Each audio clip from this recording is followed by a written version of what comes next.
పశ్చిమ గోదావరి జిల్లా బుట్టాయగూడెం మండలం రేగులకుంట సమీపంలో 11 మంది నక్సల్స్ ను పోలీసులు అదుపులోకి తీసుకున్నారు.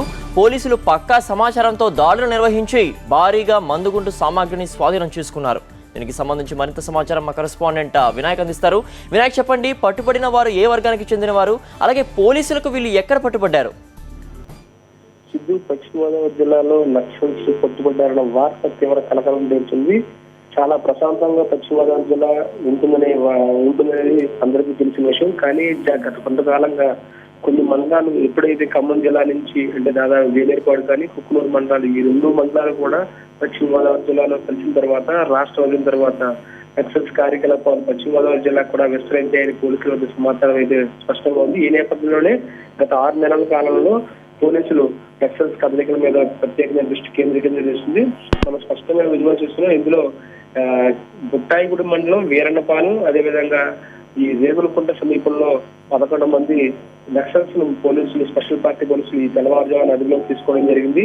వీరందరూ కూడా సిపిఐఎంఎల్ యూత్ డెమోక్రసీకి చెందిన చంద్రన్న దళం అంటే ఖమ్మం జిల్లా కేంద్రంగా పనిచేస్తున్న చంద్రన్న దళం సభ్యులుగా పోలీసులు గుర్తించారు. ఇందులో దళ కమాండర్ చంద్రన్న కూడా ఉన్నట్లుగా మనకి సమాచారం అయితే ప్రస్తుతానికి అందుతుంది. పోలీసులు దీన్ని ఇంకా నిర్ధారించవలసి ఉంది. వీరి నుంచి 8 తుపాకులతో పాటు భారీ ఎత్తున బుల్లెట్లు, అదేవిధంగా ఆయుధాలతో కూడిన డంపు, అదేవిధంగా విప్లవ సాహిత్యాలన్నింటినీ కూడా భారీ ఎత్తున స్వాధీనం చేసినట్లుగా మనకి ప్రచారం అవుతుంది. పశ్చిమ గోదావరి జిల్లాతో పాటు ఖమ్మం జిల్లాలోని పలు కేసుల్లో ఈ దళ సభ్యులు కీలకంగా పాత్రగా పోషించినట్టు తెలుస్తుంది. ముఖ్యంగా ఆ ఆయుధాలు తీసుకెళ్లడం కానీ, అదేవిధంగా పలు కేసుల్లో డబ్బులు వారి దగ్గర నుంచి కిడ్నాప్ చేయడం, అదేవిధంగా వారి దగ్గర నుంచి డబ్బులు తీసుకెళ్లడం, వ్యాపారస్తులను బెదిరించడం, వారి దగ్గర నుంచి డబ్బులు తీసుకెళ్లడం వంటి పలు కేసులు వీరి మీద ఉన్నట్టుగా తెలిసింది. ప్రస్తుతానికి పోలీసులు మాత్రం ఎటువంటి విషయాలు చెప్పట్లేదు.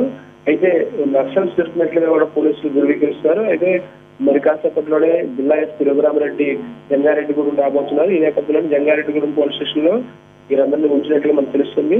వీరందరినీ కూడా జిల్లా ఎస్పీ ముందుగా హాజరుపరిచిన తర్వాత ఆ తర్వాత మీడియా ముందు హాజరుపరిచే అవకాశాలు అయితే కనిపిస్తున్నాయి. అందరూ కూడా చంద్రన్న దళం సభ్యులుగానే పోలీసులు గుర్తించడం జరిగింది. ఇందులో దళ కమాండర్ గా ఉన్న చంద్రన్న కూడా దొరికినట్లుగా పోలీసులు భావిస్తున్నారు. Okay, thanks for the updates Vinayak Rao.